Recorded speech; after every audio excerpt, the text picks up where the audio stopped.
नमस्कार, मी लाघवी ओम सावंत बुलेटिन मध्ये आपलं स्वागत करते। महत्त्वाची बातमी आहे, वाल्मिक कराडला 14 दिवसांची न्यायालयीन कोठडी सुनावण्यात आलेली आहे।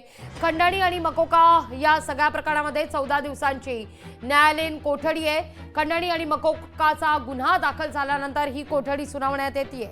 बीडच्या विशेष जिल्हा न्यायालयानं या संदर्भात निर्णय दिलेला आहे।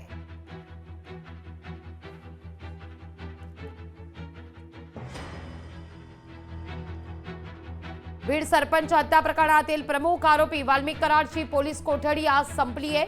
यानंतर त्याला न्यायालयात हजर केलं असता त्याची 14 दिवसांच्या न्यायालयीन कोठडीत रवानगी झालेली आहे। व्हिडिओ कॉन्फरन्सिंगद्वारे ही सुनावणी पार पडलेली आहे। या सगळ्याविषयी अधिक माहिती घेण्याकरता थेट जाते बीडला आपले प्रतिनिधी विकास माने यांच्याकडे। विकास, न्यायालयीन कोठडी देत असताना, ही 14 दिवसांची न्यायालयीन कोठडी देत असताना सीआयडी कडून असं सांगण्यात आलेलं आहे की आपली चौकशी पूर्ण झालेली आहे। नेमकं ही न्यायालयीन चौकशी आता जी सुरू होणार आहे, न्यायालयीन कोठडी जी देण्यात आलेली आहे, त्या संदर्भात सीआयडीनं जे सांगितलेलं आहे हे कारण फार महत्त्वाचं मानलं जात आहे। कोणत्या बेसवर, कोणत्या निकषावर सीआयडीनं या सगळ्या संदर्भात स्पष्टीकरण दिलंय?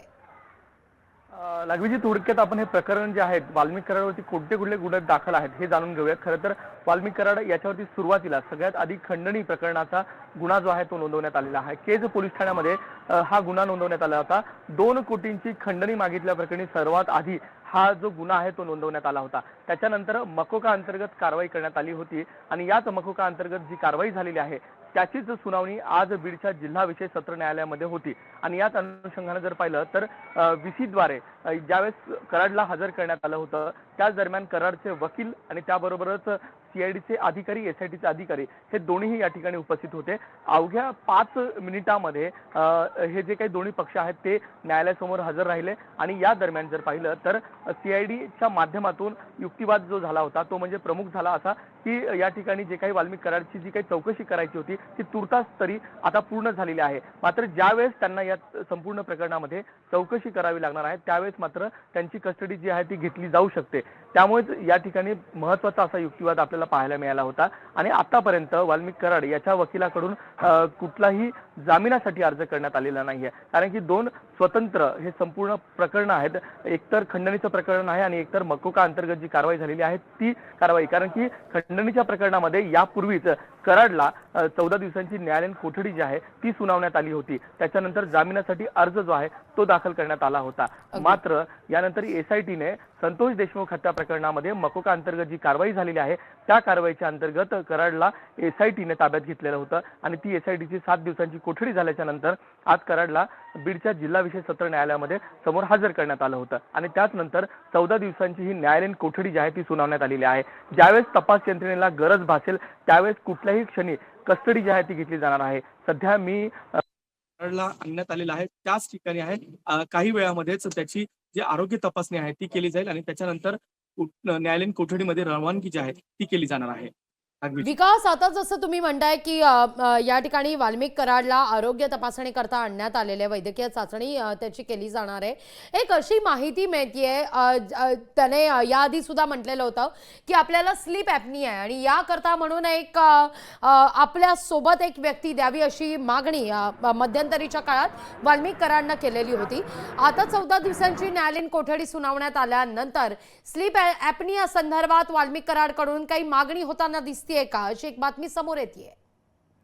हो, निश्चितच या ठिकाणी जर पाहिलं तर आता काही वेळापूर्वीच या ठिकाणी ज्या ठिकाणी कराडला इकडे अटक करण्यात आलेली आहे, ज्यात ताब्यात घेतलेलं आहे त्या ठिकाणी विशेष जे आरोग्य पथक आहे ते देखील त्यांनी तपासणी केलेली आहे। आरोग्य तपासणी रुटीन चेकअप जो आहे तो झालेला आहे। तत्पूर्वी जर पाहिलं तर स्लीप ॲपनिया नावाचा जो काही त्रास आहे तो कराडला जाणवतो। त्यामुळे एक विशेष जो काही कामे नामक जो संपूर्ण ही जे काही युनिट आहे तो चालवतो त्याची मागणी जी आहे ती कराडच्या माध्यमातून करण्यात आलेली होती। मात्र ती जी काही अर्ज होता तो फेटाळण्यात आला होता। मात्र आता या अर्जावरती नेमकी काय विचार केला जातो त्याच्यावरती ज्यावेळेस न्यायालयीन कोठडीमध्ये त्याची रवानगी होईल त्याच्यानंतर त्या ठिकाणी तो कामे नामक जो व्यक्ती आहे, जी मशीन ऑपरेटिंग सिस्टीम आहे ती ऑपरेट करण्यासाठी तो व्यक्ती त्याच्यासोबत दिला जातो का हे पाहणं महत्त्वाचं निश्चितच असणार आहे। मात्र विविध आजाराने कराड याला ग्रासलेला आहे आणि त्याचीच जे काही औषधोपचार आहे ते सध्या त्याच्यावरती सुरू असल्याचं देखील दिसून येत आहे। आता ज्यावेळेस कराडची न्यायालयीन कोठडीमध्ये रवानगी केली जाणार आहे तर त्यापूर्वी त्याची जी काही आरोग्य तपासणी आहे ती देखील जिल्हा रुग्णालयामध्ये केली जाणार आहे आणि त्याच्यानंतर त्याची रवानगी जी आहे ती कोठडीमध्ये केली जाणार आहे. लागविजय. अगदी विकास, या सगळ्या संदर्भात काल एक व्हिडिओ सुद्धा समोर आलेला होता. हा सगळा घटनाक्रम समजून घेणं फार महत्वाचं आहे. काल एक व्हिडिओ समोर आल्यानंतर बहुतांश आरोपी या सगळ्या प्रकरणातले ते एकाच व्हिडिओत कैद झाल्याचं सुद्धा आपण पाहिलं होतं. अगदी तो कृष्णा आंधळे सुद्धा, जो इतके दिवस अद्यापही फरार आहे, इतकी पथकं नेमून सुद्धा अद्यापही सापडत नाहीये, तो सुद्धा त्याच व्हिडिओमधून आपल्याला दिसलेला होता. आणि त्यानंतर ही 14 दिवसांची न्यायालयीन कोठडी आज वाल्मिक कराडला सुनावण्यात येते. या 14 दिवसांच्या न्यायालयीन कोठडीत आणखीनही काही धागेदोरे हाती लागण्याची शक्यता नाकारता येत नाहीये, कारण अद्यापही ठोस कारवाई का होत नाही असा सवाल आता वारंवार उपस्थित केला जातोय.